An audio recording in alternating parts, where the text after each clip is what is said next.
안녕하십니까. 오늘부터 대구 경북 생활뉴스로 평일 오전 여러분 찾아뵙겠습니다.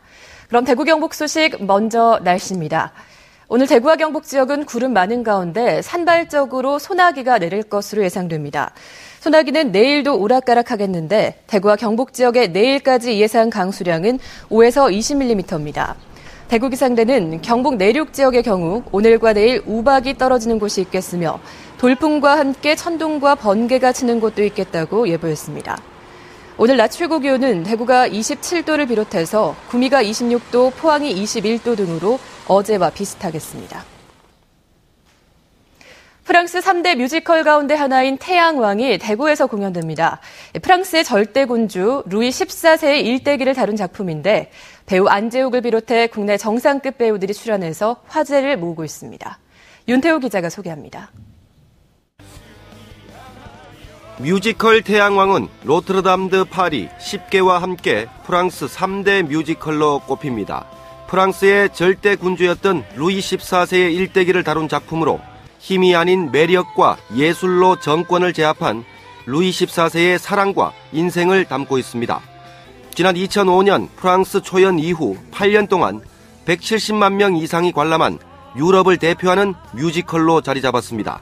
프랑스의 가장 화려했던 시대를 배경으로 하는 만큼 베르사유 궁전을 표현한 대형 무대와 역동적인 안무, 화려한 의상이 시선을 사로잡습니다. 현대적인 감각의 안무와 베르사유 궁전을 표현한 웅장한 무대, 그리고 300여 벌의 화려한 의상이 눈을 즐겁게 하는, 그래서 볼거리와 들을거리가 아주 풍부한 그런 뮤지컬입니다. 국내 최정상급 배우들이 캐스팅됐다는 점에서 더욱 관심을 끌고 있습니다. 최근 뇌수술을 받은 배우 안재욱이 주인공 역을 맡아 화려한 복귀를 신고하고 신성록과 김소현, 윤공주 등 국내 정상급 뮤지컬 스타들이 대거 출연합니다. 황태자 루돌프 이후로 1년 만에 인사를 드리는 것이고 건강한 모습으로 선보이는 첫 번째 복귀 작품이 될 수 있죠. 그 어느 때보다도 더 좋은 모습, 더 밝고 건강한 모습으로 여러분들께 인사를 드려야 된다고 생각을 해요. 프랑스 뮤지컬의 진수를 맛볼 수 있는 뮤지컬 태양왕은 오는 14일부터 이틀 동안 계명 아트센터에서 대구 관객들을 만납니다. MBC 뉴스 윤태호입니다. 정통 모차르트 음악을 구현하고 있는 비엔나 체인버 오케스트라가 이달 12일 저녁 7시 반 대구 시민회관 그랜드 콘서트홀에서 공연합니다. 지난 1946년에 창단한 비엔나 체인버 오케스트라는 스테판 블라더 예술감독이 지휘봉을 잡고 비올리스트 리처드 용재훈일과 피아니스트 임동혁, 바이올리니스트 클라라 주미강이 협연을 통해서 모차르트 음악을 선보입니다.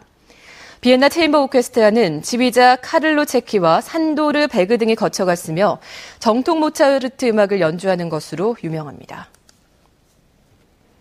대구 시립예술단이 예능 분야 인턴 단원을 모집합니다. 모집 부문은 국악가야금 병창과 극단 연기자, 금관 오중주 인턴으로 선발되면 다음 달부터 올해 말까지 6개월 동안 시립예술단원으로 근무하게 됩니다. 응시 원서는 대구 문화예술회관 홈페이지에서 내려받아 작성하면 되고 이달 16일까지 대구 시립예술단으로 원서를 제출하면 됩니다. 현재 5급 공무원 채용시험에 적용되는 지방인재 채용 목표제가 내년부터는 7급 공채시험에도 확대 적용됩니다. 지방인재 채용 목표제와 저소득층 선발을 확대하는 내용으로 입법 예고된 공무원 임용시험령 개정안에 따르면 현재 5급 공채시험에 적용되는 지방인재 채용 목표제가 내년부터 7급 공채까지로 확대됩니다. 지방인재 채용 목표제는 지방소재학교 출신이 합격 예정 인원의 일정 비율에 미달하면 추가로 합격시키는 제도로 현행 5급 공채에서는 지방인재가 합격 예정 인원의 20%에 못 미치면 합격 예정 인원의 10% 이내에서 추가로 합격시키고 있습니다. 6월 환경의 달을 맞아 대구 중구청이 찾아가는 공동주택 녹색 생활 실천 교육을 실시하기로 했습니다. 이번 교육은 중구의 공동주택 3곳 주민 300여 명을 대상으로 실시되는데 유용미생물 발효액 만들기, 친환경 차량 작동 원리와 에너지 절약 방법 등의 강의가 이어집니다. 오늘 대봉 화성파크 드림을 시작으로 이달 23일과 다음 달 15일까지 3차례에 걸쳐서 교육이 진행될 예정입니다. 예천군이 올해 18억 원을 들여 숲가꾸기 사업을 펴기로 하고 산주들의 신청을 받고 있습니다. 숲 가꾸기 사업은 큰 나무 가꾸기 950헥타르와 어린 나무 가꾸기 80헥타르 등을 대상으로 기능별로 추진됩니다. 대구시와 경상북도 중소기업진흥공단 대구지역본부는 지역의 중소기업들의 해외 수출 기회를 주기 위해서 하반기 8개 무역사절단을 지원합니다. 예정된 무역사절단은 9월 중순에 하노이와 자카르타, 양곤을 방문하는 동남아 사절단과 11월 초 이스탄불과 두바이, 쿠웨이트로 가는 사절단 등으로 출발하기 석 달 전부터 기업들의 참가 신청을 받습니다.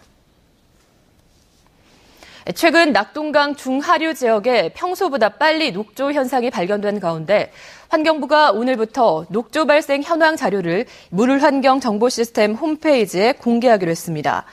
공개 항목은 총 주류 농도와 유해 남조류 세포수, 냄새 물질 등 모두 12개 항목이며 주 1회 공개할 예정입니다. 녹조 현상이 심화돼서 조류 경보 단계에 이르면 주 2회 측정해서 공개하기로 했습니다. 대구시와 한국토지주택공사는 오늘 분양 공고를 시작으로 대구 국가산업단지의 산업용지 65만 제곱미터를 분양합니다. 분양 신청은 이달 23일부터 27일까지이며 분야별로 전문가로 구성된 대구 국가산단 유치기업 평가위원회에서 다음 달 3일부터 15일까지 서류 심사 현장 심사를 거친 뒤 17일 입주업체를 결정합니다. 이상으로 MBC 생활뉴스를 마칩니다. 시청해주신 여러분 고맙습니다.